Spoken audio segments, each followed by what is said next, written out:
দর্শক, গাজীপুর সিটি কর্পোরেশনের মারিয়ালি এলাকা সহ যেখানে সেখানে খোলা জায়গায় ময়লা ফেলার কারণে চরম জনদুর্ভোগ ও পরিবেশগত সংকট তৈরি হচ্ছে। মারাত্মক স্বাস্থ্য ঝুঁকিতে পড়তে হচ্ছে স্থানীয়দের।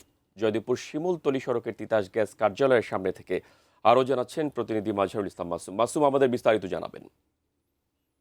আপনি যেমনটি বললেন যে গাজীপুর দেশের সর্ববৃহৎ সিটি কর্পোরেশন, এই সিটি কর্পোরেশনের বিভিন্ন খোলা জায়গায় অপরিকল্পিতভাবে বাসাবাড়ির বর্জ্য এবং আশেপাশের যে বর্জ্যগুলো সেগুলো ফেলার কারণে মানুষ কিন্তু মারাত্মক স্বাস্থ্য ঝুঁকিতে পড়েছে। আমি এই মুহূর্তে রয়েছি তিতাস গ্যাস সংলগ্ন যে শিমুলতলী সড়ক, সেইখানে আপনারা দেখতে পাচ্ছেন যে এখানে ময়লার ভাগার একটি রাখা হয়েছে রাস্তার উপরেই, পাশেই এখান দিয়ে হাজার হাজার মানুষ চলাচল করে থাকে।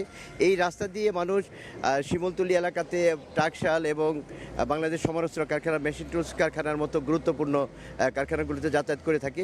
এবং তিতাস গ্যাস এখানে সরবরাহ যে কেন্দ্রটি আপনারা দেখতে পাচ্ছেন, এখানে হাজার হাজার মানুষ কিন্তু প্রতিদিন তাদের সেবা নেওয়ার জন্য আসে। এখানে পাশেই রয়েছে একটি সম্পূর্ণ রপ্তানিমুখী একটি শিল্প প্রতিষ্ঠান।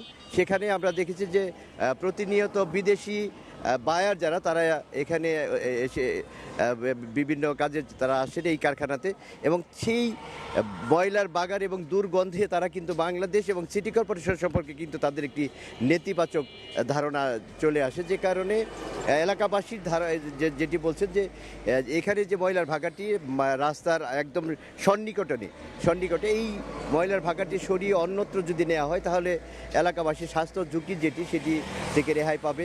অফিস আদালতে যে সমস্ত মানুষ আসে তারাও রেহাই পাবে, এবং বিদেশি বায়ার যারা আসে, যারা বাংলাদেশ সম্পর্কে, সিটি কর্পোরেশন সম্পর্কে একটি নেতিবাচক ধারণা নিয়ে থাকে, সেই নেতিবাচক ধারণা থেকেও কিন্তু এই সিটি কর্পোরেশন মুক্তি পেতে পারে।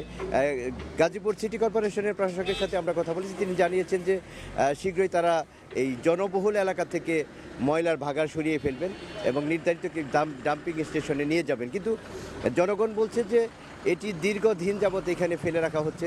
বিগত দুইজন মেয়র এখানে পার হয়ে গেছে, কিন্তু তারপরেও কি এই ময়লার ভাগাটি সরানো হয়নি।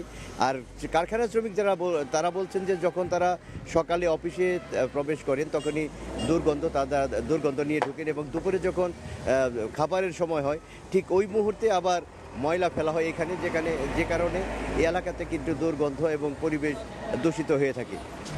তারাও দাবি জানিয়েছে যে আমরা সারাদিন কর্মব্যস্ত মানুষ যারা বাড়ি ফিরি, তখনও সেই দুর্গন্ধে নিয়ে বাড়িতে ফিরতে হয়। অর্থাৎ এই যে বিড়ম্বনা, শ্রমিক, সাধারণ মানুষ এবং আশেপাশের জনগণ যারা বসবাস করেন তাদের এই দুর্ভোগ এড়াতে খুব অতি দ্রুত এই বাগানটি এখান থেকে সরিয়ে ফেলার আহ্বান তারা জানিয়েছেন। মেহেদী, এই ছিল আমার কাছে গাজীপুরে যে মারিয়ালি এলাকাতে এবং শিমুলতলী এলাকাতে গুরুত্বপূর্ণ স্থানে যে খোলা জায়গায় ময়লা ফেলে রাখা হয়েছে এবং বর্জ্য ফেলে রাখা হয়েছে, দুর্গন্ধে এলাকার পরিবেশ দূষিত হচ্ছে, তার সর্বশেষ খবর।